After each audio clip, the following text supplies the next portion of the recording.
Hello, everybody, and welcome to episode 4 of the Pixar Post Podcast. I'm TJ. And I'm Julie. And this week we've got a lot of Pixar news to discuss. We're going to talk about the Monsters University trailer as well as other news, the Blue Umbrella premiere. We're going to be discussing awards season, and as well as some they've already won. We're going to discuss the contests that we're going to be launching, as well as some new characters that are going to be launching for the Disney Infinity line. First, let's listen to this short clip from the Monsters University official trailer. Monsters University! Anybody getting off? I'm officially a college student! I've been waiting for this my whole life. I'm gonna be a scarer! Okay, everyone, I'll be giving you your orientation on this perfect day! Hey, come join the improv club! Oh, man, I can't be late on the first day! Okay, so I gotta say that very last part there, where he says, I can't be late for my very first day, it's a slug, and he's running as fast as he can, but he's only going, like... I don't think he's even moving. Yeah, it's like a centimeter at a time. Okay, so bottom line is that the Monsters University trailer that came out has gotten... I mean, I was already excited for this movie. I mean, thinking about it, other Pixar movies that have come out, I mean, there's been sequels that we've seen, Cars 2, Toy Story 2 and 3. I've been excited for them, but there's something about this one that I am just absolutely, best way to put it is giddy about. Yeah, I mean, it looks so fun.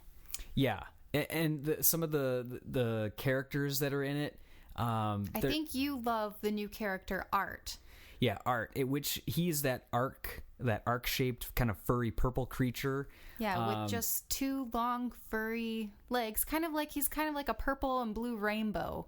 Yeah, and Dan Scanlon, the director, describes it as Art as one of those students who doesn't know what he wants to be, and he also says that we're not sure, meaning Pixar, we're not sure what he is either.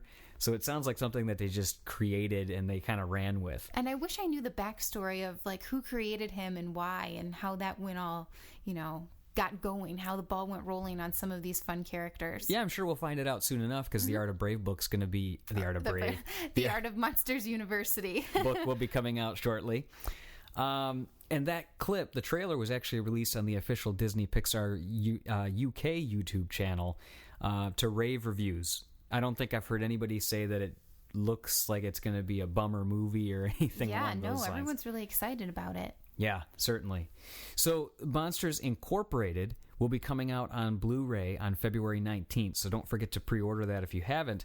And not only does it come with the full Partysaurus Rex short in HD, but it also includes a great behind-the-scenes look at Monsters University with great concept art, as well as a discussion of the main high-level storyline. Yeah, by director Dan Scanlon, actually. So a spoiler alert for anybody that doesn't want to know about that main storyline of the film, you should just stop listening or skip ahead just a couple minutes at this point, because we're going to play a clip that's from the Monsters Incorporated Blu-ray that's coming out. So let's hear directly from Dan Scanlon himself. At Monsters University, you only get one chance to try out for the SCARE program. If Dean Hardscrabble decides you're not scary, then you are sent packing. Mike and Sully go to do their tryout, and because of this rivalry, they both get kicked out, and their dreams are dashed. Until Mike gets an idea. The Greek Scare Games are an annual competition between the sororities and fraternities to see who's the scariest at the school. It's Mike who realizes if we can win that, then Dean Hardscrabble will have to let them back into the program. The only problem is they have to join a fraternity. Now, the only fraternity that will take them are a fraternity made up of other scare rejects. Yeah, so that's the main plot point of the movie, and how hilarious does that sound? I mean, you can already feel all of like the hilarity and the hijinks, the frustration, and I can't wait to hear. I love when... especially because we know in Monsters, Inc., they end up as scarers, so to learn that they were kicked out of a scaring program. Yeah. I mean, it's just going to be really interesting to see how that all plays. Right, yeah, and I'm really excited to hear how Mike Wazowski, voiced by Billy Crystal, I love when Billy Crystal gets up to those really high registers when he gets frustrated, and I can't wait to hear, I mean, he's going to get frustrated a ton in this movie. Oh, yes. And his voice is just so perfect. All the voices, I think, are perfect. They Even are. Sully, John Goodman. Yeah. Yeah, and you were excited for Squishy? Yes. I believe his full name is Scott Squishy Squibbles, I believe. But he is voiced by Pixarian Peter Sohn, who is co-directing The Good Dinosaur and who also voiced Emile in Ratatouille. I just think his voice is very endearing. It's loving. It's like just, you can't help but like love the voices, you know. It's a very warm voice, for sure. It's very warm. I just love it. Yeah, it's inviting. Mm-hmm. Yeah, and if you think of Emile, you can think of that voice immediately. Yeah. And just know exactly what it is. And I feel like the characters kind of, emulate each other. Squishy and Emile, I just think. Well, yeah, they certainly have a little bit of that sidekick, kind of the lovable, kind of goofy. Yep. Oh, that's a good comparison. I never thought of that, actually.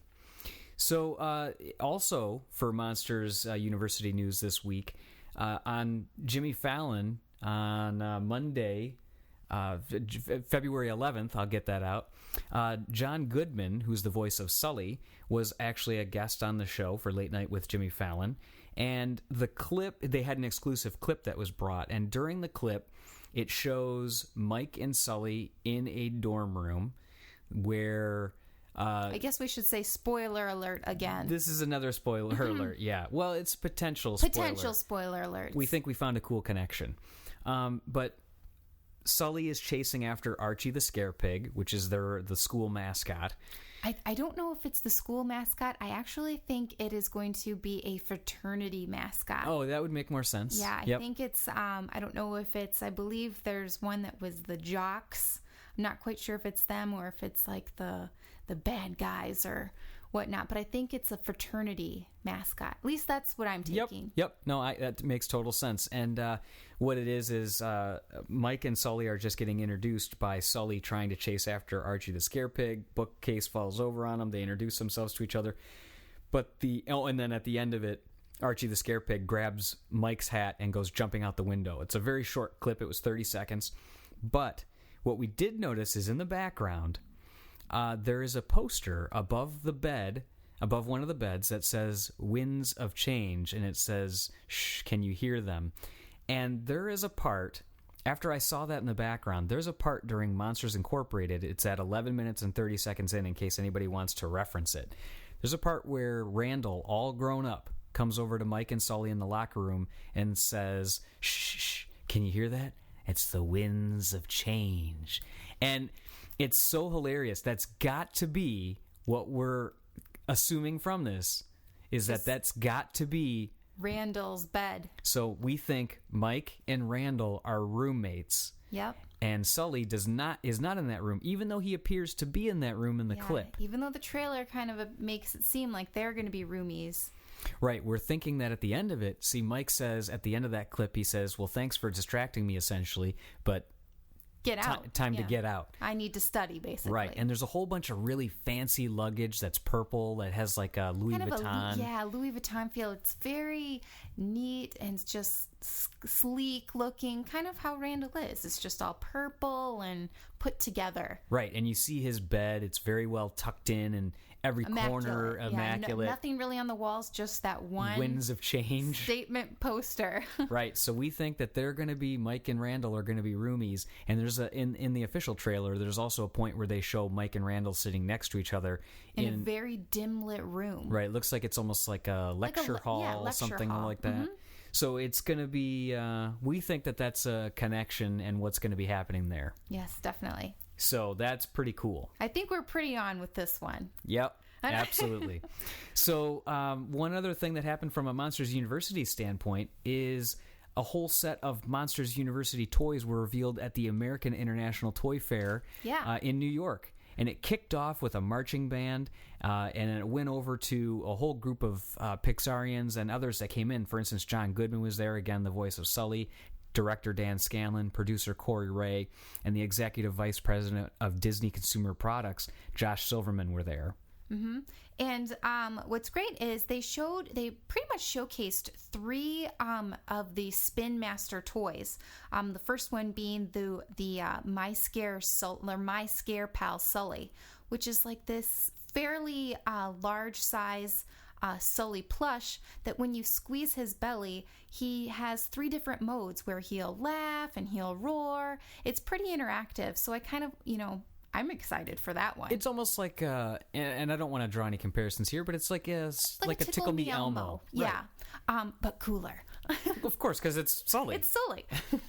The other thing I think it's pretty neat, and I would have a blast if I was a kid popping out and scaring my brother or sister, would be the Sully Monster Mask. It's 100% kid-powered or adult-powered.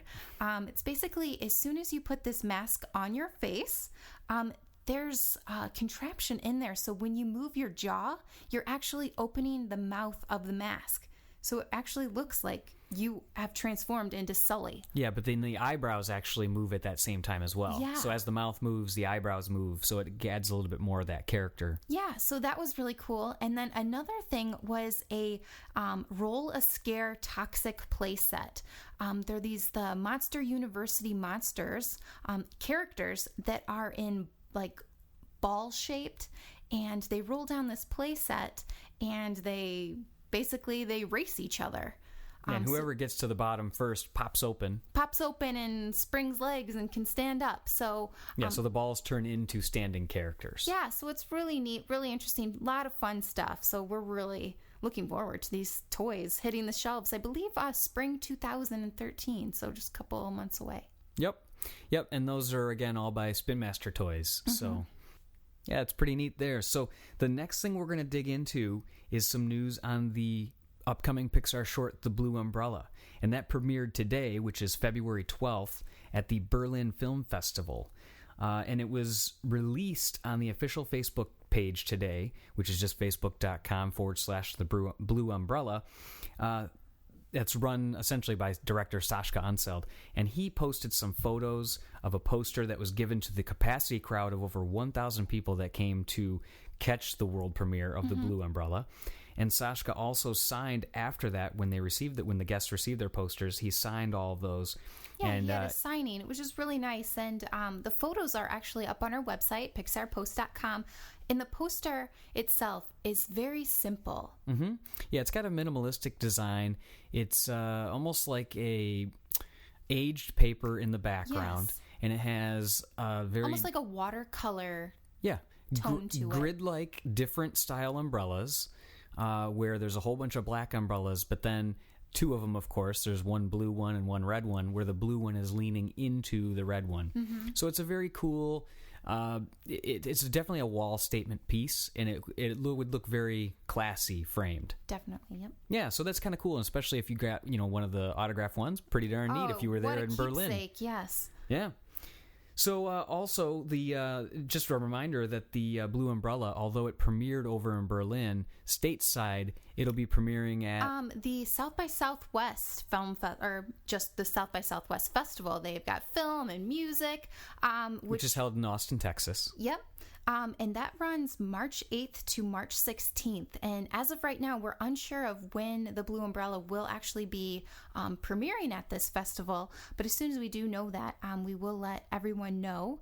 And typically when the film festival portion of it happens, it's near the end of that, because we usually will start out with music and then go on from there to usually film. So it'll be probably towards the end of the festival. Yeah, so we're looking forward to hearing, more about this. And of course, if any of our listeners or our readers are going to be at this film festival, let us know. Let us know if you're going to be there. We'd love for you to do a guest review. Yeah, absolutely. Yeah, and in some more Blue Umbrella news, this week, Sascha Unseld, the director, again, had an interview with Fast Company. Yeah. And it was a pretty cool in-depth interview where they dug into, kind of his behind the scenes and those types of things. So give us a taste, since you did that right up on this week, of what, was the highlight from that interview. Yeah, it was only a few questions, but the one question that I took some stuff from was the question that was asked, what was your inspiration for the Blue Umbrella? At which Sascha answered, it was one of those rare rainy days in California, and I was walking through downtown San Francisco when something in the gutter caught my eye. It was an umbrella that someone must have tossed away, completely beaten up and drenched. As I was looking at this sad fellow, I started wondering what happened to him. And I think that's when I got the idea to make this story. So to me, when I heard that, or when I read that, I was like, you know what? How many times are you walking down your city streets that you see things and you don't think of how they get there? You know? So for him to see this just inanimate object and say, this guy has a story. Yeah, it's interesting. And I think he's more keenly aware of the city. And again, I'm only assuming this because obviously we don't know him, but we do follow him on Instagram. And he posts a daily photo about, his travels and journeys. And, he does all these different things that are really neat. And I think it really showcases his ability to see things. So I think he does pay more attention than the average person just walking around a city to try to pick up on all those little nuances. Yeah. And obviously some of that was probably those photos, as we know now, were basically reference photos. They were reference photos for building on the short. But yeah, it's pretty neat. So if you get a chance, follow Sashka on Instagram as well. Yeah, and you can read this whole interview by Fast Company by going onto our website. We link right to their site. Yep. Yeah, so moving off of the Blue Umbrella, well, it certainly is award season, isn't it? Yes. Yeah. So as we get closer and closer to the Oscars, which I'm so excited for. Yeah. About a week and a half ago, Brave took home several Annie Awards, the animation awards for Brave, and in mid-January, Brave won the Golden Globe for Best Animated Feature.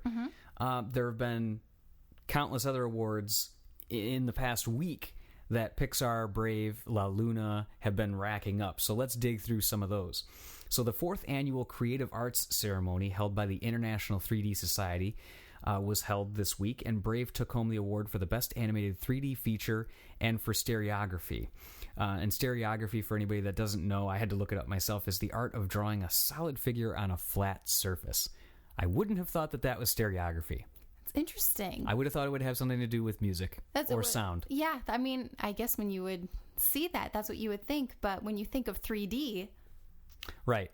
Yeah, absolutely. And additionally, at the the International 3D Society, La Luna took home the award for Best Short / Motion Picture / Narrative. So essentially the best short. So that's pretty neat there. And then at the 11th Annual Visual Effects Society, Brave took home a bunch of awards. Yes. They took home, and I'm going to read all these. Get ready. Well, they were nominated for 4, and they won all 4. Right. So they swept the categories that they were nominated for. Yes. That's a good point. So they won for Outstanding Animation in an Animated Feature Motion Picture. They won for Outstanding Animated Character in an Animated Feature Motion Picture for Merida. They won for the Outstanding Created Environment in an Animated Feature Motion Picture. Which was for The Forest, which was, hands down, amazing. Yeah. All the technology that they put into that. Just watch the Moss special feature on the Brave Blu-ray. And they also won for Outstanding Effects and Simulation Animation in an Animated Feature Motion Picture as well. So they definitely did quite well at the Visual Effects Society, or VES Awards. And also for the VES Awards, you can head to our website as well. We have a ton of photos, and as well as backstage discussions and videos with Mark Andrews and a lot of other Pixarians from that event. So Brave also won the BAFTA Award, which the BAFTA is the British Academy of Film and Television Arts, for the Best Animated Film for Brave as well. So the best way to sum this up is let's listen to a clip of Mark Andrews and Brenda Chapman's acceptance speech and some of their behind-the-scenes discussions after they won as well. Oh my! This is amazing. Hello, everybody. Thank you, BAFTA, for this amazing and beautiful award. This thing is insane. First and foremost, thank you to my fellow director, Brenda Chapman, for creating this inspirational love story, this unconventional fairy tale that doesn't rely its happy ending on a Prince Charming, that is centered around this dynamic lead female. Thank you very much. Thank you to Pixar, John Lasseter, Ed Camel, Jim Morris, Andrew Stanton, Pete Docter for supporting the film. Our producer, Catherine Zarafian, for her leadership and collaboration. The entire crew who made the mysteries of Scotland come alive on screen and brought our characters to life. And thank you to our families who put up with us for these several years that it takes to make this film. To me, being brave is about being true to yourself and allowing our loved ones the same freedom. Brenda? Thank you, BAFTA. And first and foremost, I'd like to thank my beautiful, strong daughter that drives me crazy. She inspired this film from the beginning. Mark Andrews, Brenda Chapman, congratulations. Best animation BAFTA for Brave. I mean, it's so wonderful. Disney Pixar films, always combine that sort of magical element of animation and fun stories, but with quite an important message. I mean, how tricky is that to do? Oh, I think it's very tricky. Tricky, but yet easy. You go with your passion. Each filmmaker goes with what they believe in, what inspires them, so it's kind of easy to have that come out of that. But then the execution is a little harder. Yeah, it's a little harder. Well, you did it brilliantly, and your first film as a director. Yes. Is that right? Yes. Yeah. Yes. How was the whole experience, Mark? It was a great experience. I mean, it's fantastic. I mean, it's a fantastic film. It was a passion project for all of us at Pixar, the crew. We just fell in love with the story. We fell in love with Merida. So that makes getting out of bed and running in and working just a pleasure every day. And so many people work on this film. It's yes. Yes. You did a good job to thank as many of them as you did. Yes. And an incredible cast. I mean, just Kelly MacDonald, Emma Thompson, Yes. Billy Connolly. Yes, I just saw Billy tonight. I sat behind him. I'm so happy. Oh, and Kevin McKidd, Craig Ferguson. They were all Kevin in there. McKidd, And were they a joy to work with as well? They were fantastic. I mean, what was really nice was just the dedication to it, but also just the fun they had, just doing their own accents for a change, not trying to tamp them down.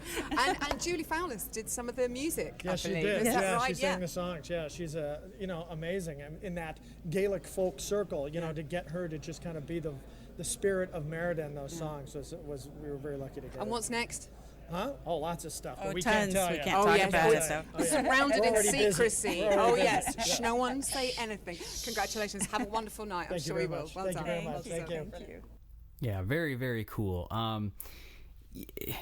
You can't, every time, we say it every time. We said it on like a couple podcasts ago as well. Mark Andrews, totally engaging. You can't not listen when he talks. I'm engaged every time, and I just want to hear more. Like, I wish he'd host stuff. It's just fun. Yeah, absolutely. I just smile, and I'm just like, oh my gosh, he's loud and right. He's got a good grovel to his voice. Yeah. Yep. So, well, obviously we've got the Oscars to look forward to, so we'll see what happens there. But we're rooting for Brave without a doubt. Oh, I'm so excited and nervous because it was such a good year for animation. So I don't know which way it's gonna go, but right. I mean, Brave's on a good run, so I'm not gonna jinx anything. I just have my fingers and my toes crossed. Yeah, absolutely. So we want to dig into now. We're excited to announce our first contest of 2013. Yes. And recently we interviewed Greg Gosline, who won the Threadless Toy Story t-shirt contest with his design of the evil Dr. Porkchop. Yes. And he also designed our new logos, Which are fantastic. yes, that we love very much. And now we're going to be giving away one of his contest-winning Evil Dr. Porkchop shirts. Yes. And it's going to be for a men's extra large. And all you have to do, what we're going to do first, I'll describe a little bit here. For our podcast listeners, for anybody listening to this, you have the ability to enter prior to anybody else. We're not going to announce it on our website until February 17th. At some point during the day. If you enter by going to, and it's going to be our shortened link. You can always see what our shortened link looks like on any of our Twitter posts, but it's essentially the vowels removed from Pixar posts. So it's pxrpst.co, don't put .com, /evil pork chop. So again, that's pxrpst.co/evil pork chop. If you go to that hidden page on our website and enter your information, if you enter prior to February 17th, you will get double entries for everything that is listed there. So for instance, if you follow us on Twitter, you will get 2 entries rather than 1 if you enter prior to February 17th. We're doing this as a special bonus for our podcast listeners to get a greater chance to win the men's extra large Evil Dr. Porkchop shirt. Yes, and we're really excited. I mean, we really appreciate all the feedback that all of our listeners have given us regarding our podcast. So we wanted to give you guys something a little extra. So this is our little gift to you. Go ahead. Yeah, I was just going to say, and we tried to choose a shirt. It's a men's extra large. It's the most general size that's out there. And we already have it in our possession as well. So once the contest ends on February 24th at 11:59 p.m. Eastern Standard Time, we'll be able to get that out right away. Yes. So don't forget to enter. Yeah, don't forget to enter. Definitely enter, whether it's before or after February 17th, but get out there and do that. Again, pxrpst.co/evil pork chop for our secret hidden page. Yes. The last update that we want to dig into is a little bit more about Disney Infinity. And we previously knew that Monsters University and The Incredibles would be available at launch with the game. But now, thanks to an interview with Game Informer magazine, we know the other characters who they said were going to be secret and just available at the launch, but we now know that it's going to be Cars characters, and specifically Lightning McQueen, Mater, Holly Shiftwell, and Francisco Bernoulli, to be specific. So, the Cars characters just fit so perfectly into the Disney Infinity arena, don't they? Oh, they really do. I mean, it's going to be so much fun. So now you've got, people characters of Monsters, of The Incredibles. You've got monsters, so characters in there. And now you've got Cars. So it just is a natural progression that there's going to be something that you can drive and race with as a main character. Mm-hmm. So the magazine also did reveal that some of the world of Cars, if you interact with anything, it will allow you to, like, for instance, on the top of Flo's gas station, if you knock over the roof, you can use that as a ramp.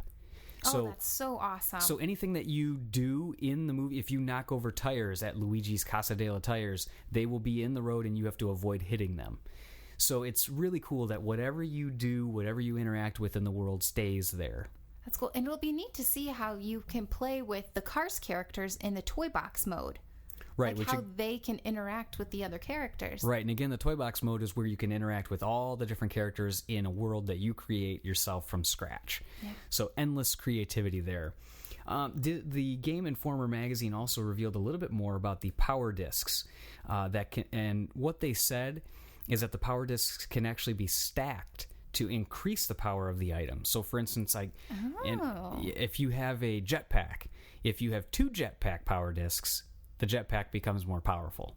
Interesting. So it's pretty cool. And the reason why they did it that way is because you'd think, well, why would I buy 2 jetpacks? I didn't know this either, that the power discs are sold in blind packages at the store. Oh, no. So, you know me and those freaking blind packages. I love them. Yeah, she does. Anything that's like hidden, like Vinylmations, I love it. If it's a mystery, I'm all about it. If it's in a black bag that you can't see through, I need to have it. Opaque bag, she has to have it and know what's in there. Yes. So the power discs, didn't know that before. Oh. Going to be sold in blind packages. This just turned up the volume with me wanting this game even more. I love this. I love this stuff. It's just exciting. It's a mystery. It always keeps everything exciting. And then, do you think they're going to do like trades? Like Vinylmation and pins? Oh, that could be interesting. I mean, I don't know if they can. Yeah, that'd be interesting. I mean, I don't know if they're going to, because obviously it's not sold at like... Well, probably not in the parks, but I mean, this is going to be kind of like what Pokemon cards are when kids used to trade those. I mean, they're going to trade these discs and say, they're going to be all over eBay, and there's going to be meetings where people are going to meet up and play this, and I'll trade you. Oh, I can't wait. Yeah. I'm so excited now. Yeah. So that's going to be pretty neat. I mean, the fact that, they thought through, if you have multiple, instead of being disappointed that you can stack them, and now you're not as disappointed. So now it's even more. You can fly higher or faster, and run faster. And we don't know all the details, so we're just taking a guess with the jetpack one. But, you never know. Oh, wow. Pretty cool stuff. That's neat. Yeah. So anyways, that about wraps it up for this episode of the Pixar Post podcast. Signing off for this week, I am TJ. And I'm Julie. And be sure to tune in to us all week and every day at pixarpost.com for the latest Pixar news.